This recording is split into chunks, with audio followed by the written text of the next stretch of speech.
పితా పుత్ర పవిత్రాత్మ నామమున ఆమెన్. ప్రభునందు మిక్కిలి ప్రియ సహోదరి సహోదరులారా, పునీత జోజప్ప గారి మహోత్సవ వాక్య పరిచర్యకి మిమ్మందరినీ ప్రేమతో ఆహ్వానిస్తూ ఉన్నాను. మత్తయి శుభవార్త 1వ అధ్యాయము 18వ వచనము నుండి 21వ వచనము వరకు.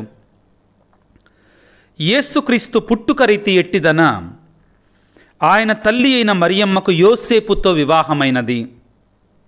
కానీ వారిరువురును కాపురము చేయకముందే పవిత్రాత్మ ప్రభావం వలన మరియమ్మ గర్భము ధరించినది. ఆమె భర్తయగు యోసేపు నీతిమంతుడగుటచ్చే మరియమ్మను బహిరంగముగా అవమానింప ఇష్టము లేక రహస్యముగా పరిత్యజించుటకు నిశ్చయించుకునెను. యోసేపు ఇట్లు తలంచుచుండగా ప్రభువు దూత కలలో కనిపించి, దావీదు కుమారుడవగు యోసేపు, నీ భార్య అయిన మరియమ్మను స్వీకరించుటకు భయపడవలదు. ఎలయన ఆమె పవిత్రాత్మ ప్రభావమున గర్భము ధరించినది. ఆమె ఒక కుమారుని కనును, నీవు ఆయనకు యేసు అని పేరు పెట్టుము. ఎలయన ఆయన తన ప్రజలను వారి పాపముల నుండి రక్షించును అని చెప్పెను. క్రీస్తునాథుని యందు మిక్కిలి ప్రియ సహోదరి సహోదరులారా, ముందుగా మీకందరికీ కూడా బాలయేసుడు సాకుడు తండ్రి, మరియ తల్లి యొక్క విరక్తత్వ భర్త అయినటువంటి పునీత జోజప్ప గారి యొక్క మహోత్సవ పండగ శుభాకాంక్షలు తెలియజేస్తూ ఉన్నాను. ప్రభునందు ప్రియ సహోదరి సహోదరులారా, గడచిన సంవత్సరం దేవుడు నాకు హోలీ ల్యాండ్, యేసు ప్రభు జీవించి సంచరించి మరణించి ఉత్థానమైనటువంటి ఆ ఇశ్రాయేలు దేశాన్ని దర్శించుకునేటువంటి గొప్ప భాగ్యాన్ని ప్రసాదించాడు. అక్కడికి వెళ్ళినప్పుడు ముఖ్యంగా ఆ టూర్లో భాగంగా ఐగుప్తు దేశానికి వెళ్ళినప్పుడు, ఐగుప్తు దేశపు ప్రస్తుత క్యాపిటల్ సిటీకి నేను వెళ్ళినప్పుడు యోసేపు గారి యొక్క శ్రమ, దేవుని యొక్క రక్షణ ప్రణాళికలో ఆయన పడినటువంటి శ్రమ నేను అర్థం చేసుకోగలిగాను. నా కళ్ళారా చూచినప్పుడు జోజప్ప గారు ఈ దేవుని యొక్క ప్రణాళికలో మరియ తల్లికి విరక్తత్వ భర్తగా ఉండడానికి, బాలయేసుకు సాకుడు తండ్రిగా ఉండడానికి ఆయన పడినటువంటి సవాళ్ళు, వేదనలు నాకు కళ్ళకు కట్టినట్లుగా చూడగలిగాను.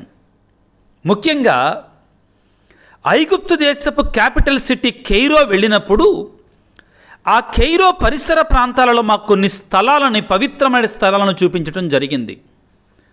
వాటిలో ఒక స్థలం ఏమిటి అంటే, బాలయేసు పుట్టిన తర్వాత హెరోదు చిన్నారి బాలయేసును చంపబోతున్నాడు. తల్లిని బిడ్డను తీసుకొని ఐగుప్తు దేశానికి పారిపో అని దేవదూత యోసేపు గారికి కలలో కనబడి చెప్పినప్పుడు యోసేపు గారు మరియ తల్లిని, చిన్నారి బాలయేసును తీసుకొని ఐగుప్తునకు వెళ్ళాడు అని మనం వాక్యంలో చదువుకుంటాం. వాక్యాన్ని ఒకసారి విందాం పిల్లారా. మత్తయి శుభవార్త 2వ అధ్యాయము 13వ వచనము నుండి. జ్ఞానులు వెళ్ళిపోయారు.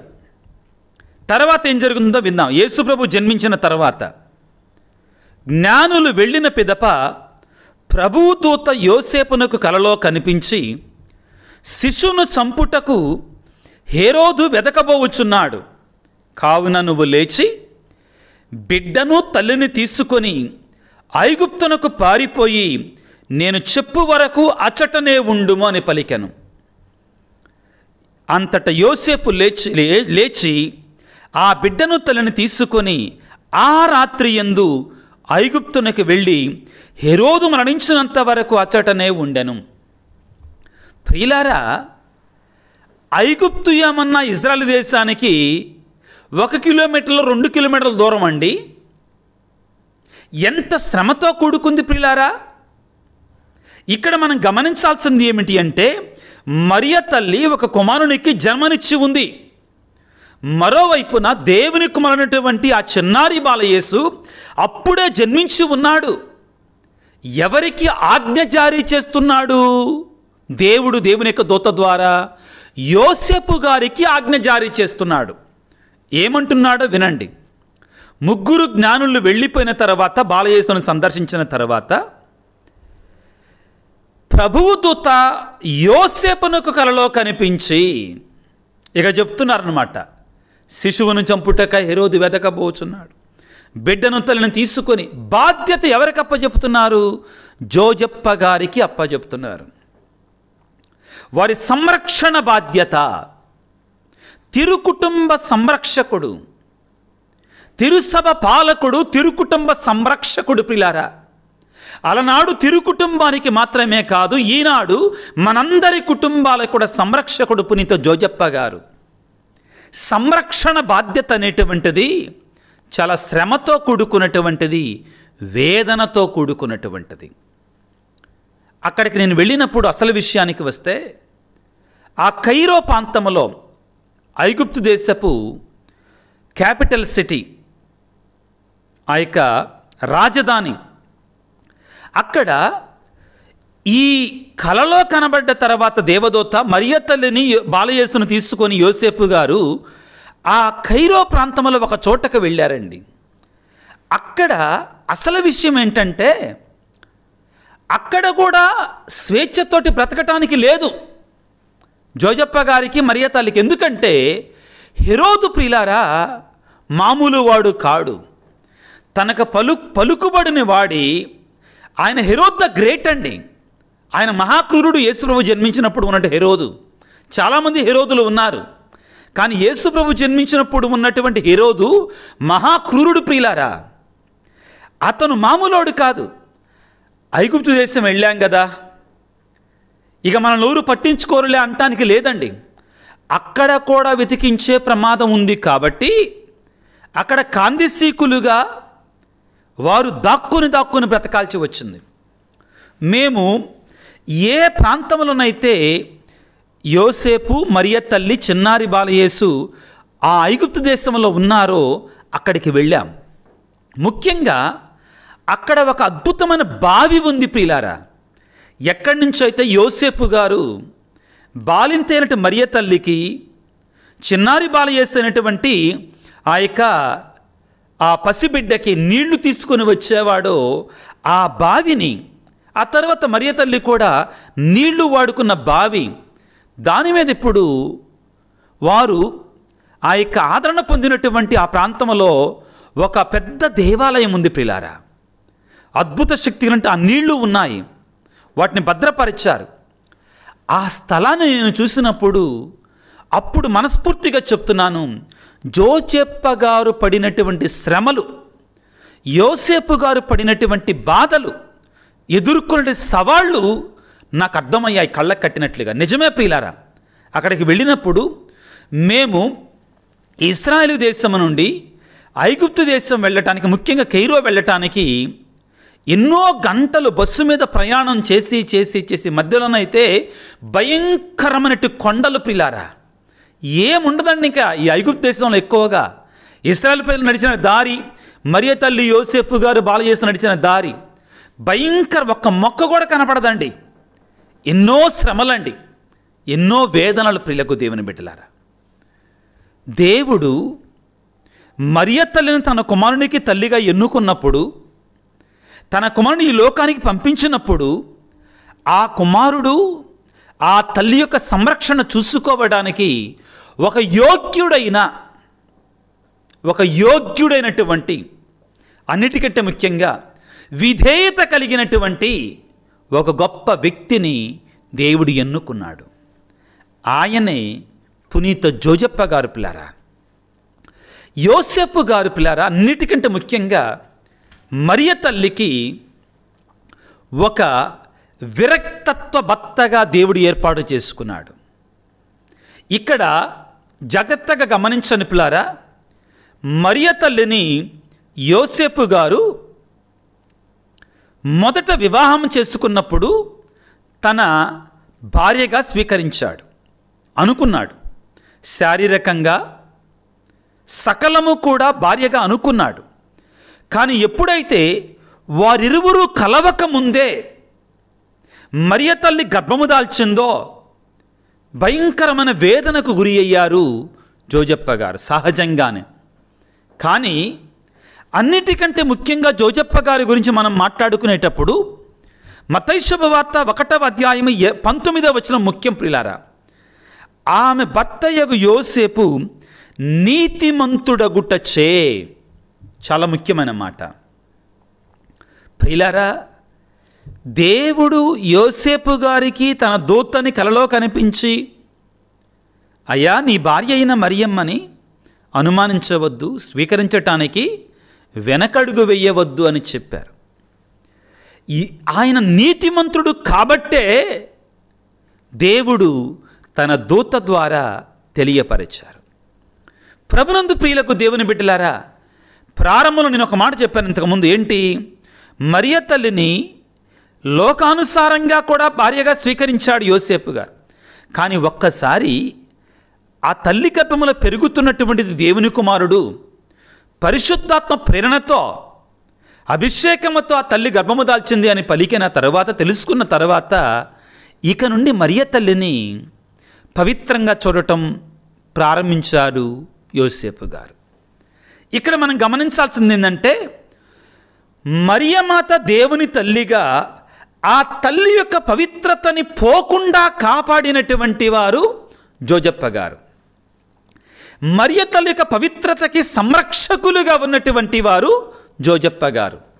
కాబట్టే జోజప్ప గారు పిల్లారా కన్యకల యొక్క తండ్రి అండి. ఆయన కన్యకల యొక్క సంరక్షకుడు ప్రియులకు దేవుని బిడ్డలారా. ఆ తరువాత ఈరోజు మనం మరొక అంశాన్ని కూడా ధ్యానం చేసుకోవాలి. జోజప్ప గారిని ముఖ్యంగా మత్తయి శుభవార్తలో మత్తయి గారు దావీదు యొక్క వారసుడిగా చూపిస్తాడు. వాక్యాన్ని చదువుకుందాం పిల్లరా. వాక్యం ఏమనుంటుందంటే, దావీదు కుమారుడవగు యోసేపు, ఏమని సంబోధిస్తారు దేవుని యొక్క దూత? దావీదు కుమారుడవగు యోసేపు. 20వ వచనంలో, యోసేపు ఇట్లు తలంచుచుండగా ప్రభుదూత కలలో కనిపించి, దావీదు కుమారుడవగు యోసేపు, నీ భార్య అయినట్టు మరియమ్మను స్వీకరించుటకు వెనకడుగు వెయ్యవద్దు. తద్వారా బాలయేసు పరిశుద్ధాత్మ శక్తి వలన జన్మించినా కానీ లోకానికి జోజప్ప గారి యొక్క వారసత్వములో వచ్చినటువంటి వాడు, దావీదు యొక్క కుమారునిగా జన్మించాడు యేసు ప్రభు. మరొక ముఖ్యమైన అంశం ఏమిటి అంటే, ఈరోజు మీతో ధ్యానించాలనుకున్నటువంటిది, యోసేపు గారికి దేవుని యొక్క దూత ఎన్నిసార్లు కలలో కనబడ్డాడండి? వాక్యాన్ని చదువుకుందాం. మత్తయి శుభవార్త 1వ అధ్యాయము 20వ వచనములో, యోసేపు ఇట్లు తలంచుచుండగా ప్రభువుతో కలలో కనిపించి, మొదటిసారి. మత్తయి శుభవార్త 2వ అధ్యాయం 13వ వచనములో, జ్ఞానులు వెళ్ళిన పిదప ప్రభువు దూత యోసేపునకు కలలో కనిపించి, మరలా కలలో కనిపించుతున్నారండి. మత్తయి శుభవార్త 2వ అధ్యాయం 19వ వచనములో, హేరోదు మరణానంతరము ఐగుప్తునందున్నట్టు యోసేపునకు ప్రభువుతో కలలో కనిపించి, లెమ్మో బిడ్డను తలని తీసుకుని ఇజ్రాయెల్ దేశంలోకి తిరిగి పొమ్ము, మరలా కలలో కనిపిస్తున్నారు. ఇక్కడ యోసేపు గారికి నూతనంగా మన ప్రాంతంలో కూడా ఒక స్వరూపం వచ్చిందండి. ఏంటి? నిద్రిస్తున్నటువంటి యోసేపు గారిలాగా, ఒక రకంగా చెప్పాలి అంటే నిద్రలోనే దేవుని యొక్క సందేశాన్ని స్వీకరిస్తున్నటువంటి, నిద్రలో కూడా దేవుని యొక్క వాక్యానుసారముగా జీవిస్తున్నటువంటి యోసేపు గారు. మేల్కొన్నప్పుడు మాత్రమే కాదు, ఒక మాట చెప్పాను మీతోటి, ఎన్నిసార్లు కలలో కనబడ్డారండి దేవుని యొక్క దూత. ఆ నిద్రిస్తున్నట్టు యోసేపు గారు చాలా చోట్ల పడుకొని ఉన్నారండి. యోసేపు గారి యొక్క పరమార్థం ఏమిటి అంటే, దేవుని యొక్క సందేశాన్ని యోసేపు గారు ఆయన నిద్రిస్తూ ఉండగా కూడా స్వీకరించి, ఆయన నిరంతరము కూడా రాత్రింబవళ్ళు కూడా ఆ దేవుని యొక్క ప్రణాళికని నెరవేర్చినటువంటి వాడు. ప్రియులారా, యోసేపు గారు మరియమాతని దేవుని చిత్తానుసారంగా తన భార్యగా స్వీకరించాడు. ఆ తరువాత ఆయన మరియ తల్లిని భార్యగా, బాలయేసును కుమారునిగా స్వీకరించిన తర్వాత, సాకుడు తండ్రిగా స్వీకరించిన తర్వాత, ఇక ఎన్ని సవాళ్ళు ఎదురైనా కానీ, ఎన్ని శ్రమలు ఎదురైనా కానీ, ఎన్ని బాధలు ఎదురైనా కానీ ఆ కుటుంబానికి గొప్ప సంరక్షకుడిగా మిగిలిపోయాడు పిల్లారా. కుటుంబ పోషణ, వారిని ఆపదల నుండి కాపాడటం, ఒకటి కాదు రెండు కాదు పిల్లారా, హెరోదు బారి నుండి కాపాడటం, దూర ప్రాంతానికి తీసుకొని వెళ్ళటం, అక్కడ వారిని సంరక్షించటం, మరలా తీసుకొని రావటం, వడ్రంగి పని చేయటం, వారికి కాస్త భోజనం భుక్తిని ప్రసాదించటం, ఇన్నిటిలో కూడా ఆయన దేవుని యొక్క ప్రణాళికని నెరవేర్చాడు పిల్లారా. కాబట్టే నీతిమంతుడు అనే గొప్ప సందేశం పునీత జోజప్ప గారికి ఇవ్వబడింది. బైబిల్ గ్రంథంలో ప్రియులారా, నీతిమంతుడు అనే పదాన్ని ఎక్కువ మందికి ఇవ్వాల. ఈ నీతిమంతుడు అనే పదములోనే అన్ని సుగుణాలు కూడా దాగి ఉన్నాయి. జాతులకు తండ్రి అయినటువంటి, విశ్వాసమునందు మన తండ్రి అయినటువంటి అబ్రహాముకి నీతిమంతుడు అనే బిరుదు ఇవ్వబడింది. ఇక్కడ బాలయేసు యొక్క సాకుడు తండ్రి అయినటువంటి, ఈనాడు మనం పండగగా కొనియాడుతున్నటువంటి జోజప్ప గారిని మనకి ఆయన కూడా ఆదరణకర్తగా ప్రసాదించి నీతిమంతుడు అనే బిరుదును ప్రసాదించుతున్నారు. జోజప్ప గారి యొక్క పండగను కొనియాడుకుంటుండగా కుటుంబాలకి దేవుడిచ్చే సందేశం ఏమిటి? ప్రేమనటి తండ్రులారా, భర్తలారా, మీరందరూ కూడా దేవుని చిత్తాన్ని నెరవేర్చటంలో యోసేపు గారి వలె మీ కుటుంబాన్ని కాపాడుకోవాలి. యోసేపు గారు ఏం చేశారు? తన కుటుంబంలో చిన్న సమస్య వచ్చింది, కష్టం వచ్చింది. భార్య ఎలా గర్భము దాల్చిందో తెలియలేదండి. బజార్ ఎక్కి కేకలు అరుపులు వెయ్యల, తనలో తాను మదనపడ్డాడు. రహస్యముగా పరిత్యజించాలనుకున్నాడు. కానీ దేవుడు అలా కాదయ్యా, స్వీకరించు అన్నారు. ముఖ్యమైనటువంటిది ఏమిటి? కుటుంబాన్ని సంరక్షించుకోవాలి. భర్త మీద చాలా ఆధారపడి ఉంటుంది, తండ్రి మీద చాలా ఆధారపడి ఉంటుంది. చిన్న చిన్న సమస్యలు వచ్చినప్పుడు ఏ రీతిగా యోసేపు గారు దేవునికి సమర్పించుకున్నారో అదే విధముగా ప్రతి భర్త, ప్రతి తండ్రి కూడా యోసేపు గారికి ఆదర్శాన్ని అనుసరించి ప్రియులారా దేవునికి సమర్పించుకోవాలి. రెండవది, కుటుంబాన్ని పోషించే విధానం. యోసేపు గారు వడ్రంగి పనిచేసేవారు. తర్వాత వాక్యంలో చదువుకుంటాం, యేసు ప్రభు వాక్యాన్ని బోధిస్తుంటే ఇతడు వడ్రంగి కుమారుడు కాడా, వడ్రంగి అయినటువంటి యోసేపు కుమారుడు కాడా, పలుచోట్ల మనం వింటాం పిల్లారా. శ్రమించి కష్టపడి తన కుటుంబాన్ని పోషించుకున్నాడు. ఆ తరువాత ఎన్ని శ్రమలు ఎదురైనా, ఎన్ని బాధలు ఎదురైనా, ఎన్ని కష్టాలు ఎదురైనా కానీ బాలయేసుని ప్రియులారా దేవుని యొక్క చిత్తానుసారంగా పెంచటానికి అహర్నిశలు కృషి చేశాడు పిల్లారా. అహర్నిశలు కృషి చేశాడు. నీవు ఏ విధముగా ఉంటున్నావు? ఒక తల్లిగా, ఒక తండ్రిగా నీ బిడ్డలను దేవుని యొక్క చిత్తానుసారముగా పెంచుతున్నావా? దేవునికి ఆజ్ఞలకు లోబడి నీ కుటుంబాన్ని నడిపిస్తున్నావా? అప్పుడు దేవుని యొక్క కృపని నువ్వు పొందుకుంటావు, దేవుని యొక్క ఆశీర్వాదాలను నువ్వు పొందుకుంటావు. పునీత జోజప్ప గారి యొక్క మహోత్సవాన్ని కొనియాడుకుంటుండగా మహాగొప్ప పునీతుడైనటువంటి ఆ పునీత జోజప్ప గారి యొక్క మధ్యస్థ ప్రార్థన ద్వారా మన కుటుంబాలన్నిటి కొరకే ప్రార్థన చేద్దాం. గొప్ప పునీతుడు ప్రియులారా, ఆయన ప్రార్థన అవసరత మనందరికీ ఉంది. మన కుటుంబాలకి ఈ ఆధునిక ప్రపంచంలో కలతలు, ఇరుకులు, ఇబ్బందులు తీసివేయమని ప్రార్థన చేసుకుందాం.